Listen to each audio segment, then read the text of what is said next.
Have you ever wondered why is it so difficult to find a job? So a couple of my friends were trying to shift their jobs recently, and this is the exact process that they had to go through. They had to apply for thousands of openings across all the job listing platforms, irrespective of whether it was LinkedIn, Naukri.com, or some unnamed platform. After this, most of the companies would ghost them. They would not even tell if they're going ahead with the profile or they've just discarded the profile, nothing. There are at least some good companies which at least let you know that they're not going ahead with your profile anymore, and you receive hundreds of rejection mails every day. And by not giving up and continuing to apply for multiple jobs over the course of weeks and months together, then you might end up getting some interview calls and you might convert some of this into a full-time job opportunity, right? This is pretty much the process that everybody goes through when applying for a job. But looking at this, it kind of made us think, that why should this entire journey be so painfully tedious? I mean, the worst part is we all are so used to this process that nobody is even questioning it. Like, think about it. Today, everything is so much more convenient because of technology, like maybe ordering groceries or booking a cab. Everything's on our fingertips and can be done under like minutes. Then, why is it that even today, finding the right opportunity and matching them with the right kind of skill set remains a problem that we're not able to solve very efficiently? In today's video, this is exactly what we're going to try and understand. So when I first started researching about this, the first thing that came to my mind was maybe it's because of the economy right now. The global economy is going slow, so obviously there is a job crisis that's going on. Maybe that's leading to the inefficiencies. But then I thought about it and I realized that for the past 5 or 6 years that I've been in the job market, the process of job hunting was always this way. It was never easier or straightforward. So probably the current economic conditions are not the only reason why things are the way they are. So this led me to the next very important question. Has it always been this way? Historically, job search was localized and limited by geographical boundaries. So before this digital era, people used to depend on newspaper classifieds and community boards or even word of mouth to get to know about new job opportunities. This was also the time, when people had to give out physical resumes to recruiters and also go in person and meet the people to, give an interview. But this entire system, had its own demerits. Like from a job recruiter's perspective, the number of candidates that they could interview was a very limited pool. The situation sometimes was so bad that whenever they came up with a new job posting, they had to come across the same faces again and again for taking the interview.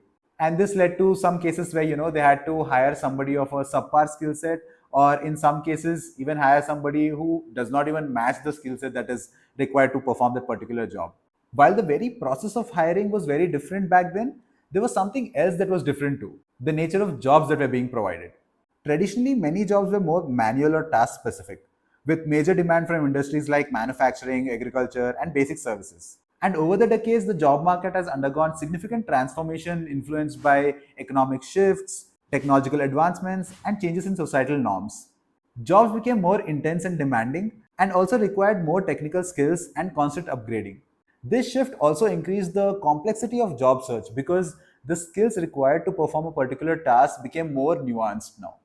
This is when the world saw a revolutionary solution that came into existence in the form of digital job listing platforms like LinkedIn, Indeed, and Naukri.com in India. These platforms pretty much solved for all these problems because in terms of a recruiter, they had a wider pool of candidates to choose from, because now the jobs were not restricted by a geography or a physical location. Everybody from across the globe was able to apply for these jobs, and from a candidate's perspective, even they got a wider set of jobs to choose from. This kind of opened up the market and also made the salaries more competitive, and things were going good. Sounds like the perfect solution, right? No, not really. Like with any modern day solution, this very solution created a lot of new problems.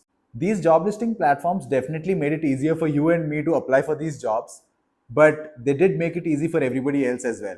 So people started applying for jobs left, right, and center and started spamming all these platforms.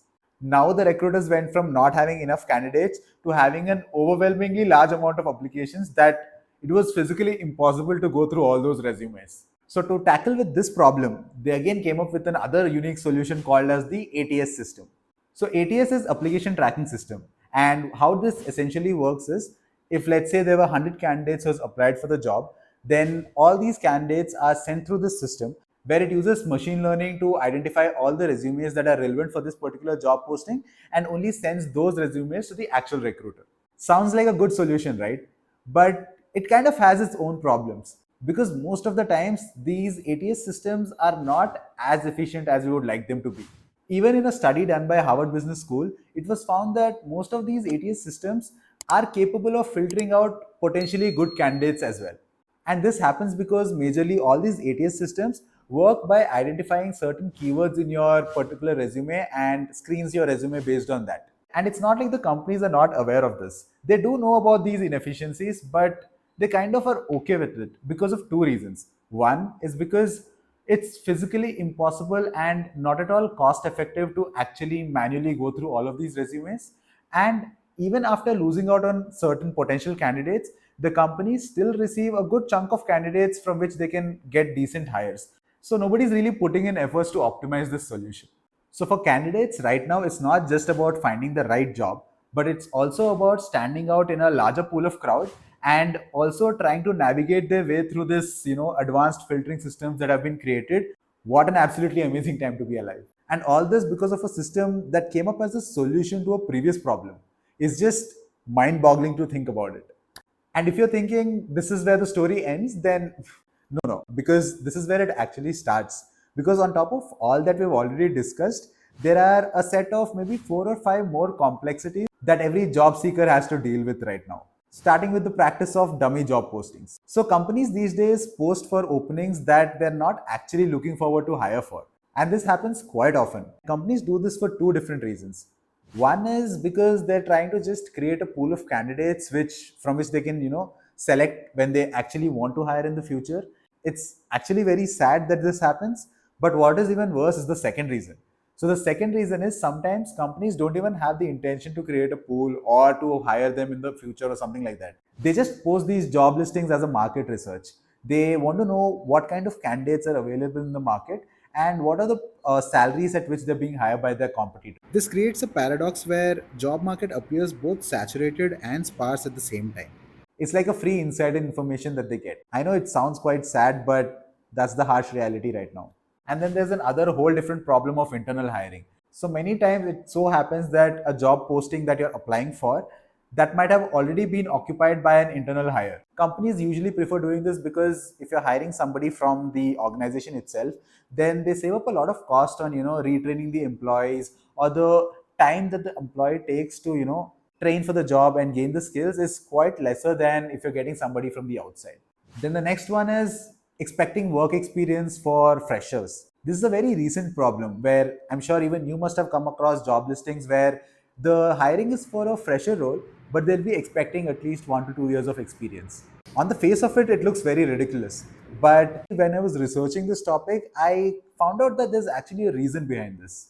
So the reason is that most of the big companies where people usually aspire to work, they kind of outsource their mundane tasks or the low level jobs. They kind of outsource it to other companies or even offshore sometimes in case of Western countries. So what happens is in the organization itself, there are no entry level jobs, or even if there are, there'll be very few entry level jobs. So the next set of jobs that they keep hiring for, they become the new entry level jobs. And these are the jobs which require a specific skill set or some expertise in some skills, because of which companies started expecting at least some kind of experience before hiring for these roles. So in short, for most of these companies, the new entry level jobs are their old, maybe mid or not mid, but early mid level jobs.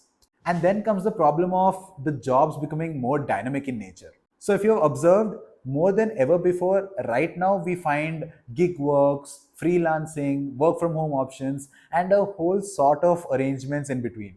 So earlier, which was a traditional job, got distributed into all these categories as well. Because of which, if you're somebody who's looking for a maybe work from home kind of a job, then you have just those limited options that are available for you. And maybe if you're somebody who's willing to work full time as well, but even your opportunities have reduced because some of these jobs have been distributed into maybe gig work or maybe freelancing or something else, right? So that's also the reason why the number of jobs in each of these categories is decreasing, because it's getting distributed.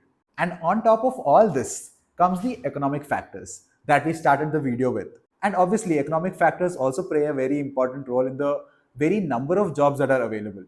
And more often than not, politicians and the government would like to inflate this number by showing that unemployment is going down. But to be honest, most of these jobs are blue collar jobs and do not fall under the category of aspirational jobs. So if we talk about the aspirational jobs or the jobs that people are actually seeking out for, that is the number that we actually need to consider when we're talking about job market. And that number is not doing so great as of now. So in short, today's complex job search environment is not something that just came out of thin air. It's an outcome of evolution of job market and hiring practices both over the past few decades.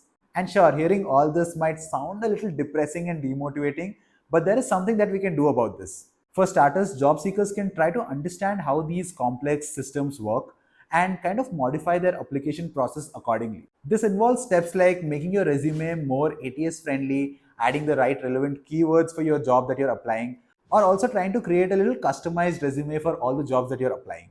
On the other side, companies need to continuously assess and update their ATS parameters to ensure that they're not kind of letting go the right kind of candidates because of this system. Perhaps more importantly, there's a growing need of innovation in the system that not only manage the volume but try to improve the quality of job matching, making it more human centric than just about a couple of keywords that we use. And personally, I feel this is where AI can be very useful, but we can have that discussion another day. So yeah, that was my brief research about why it's becoming increasingly hard to apply for the right kind of jobs. Do let me know if you have any crazy job searching stories in the comment section below, and keep grinding, keep applying to those jobs till you ultimately crack one.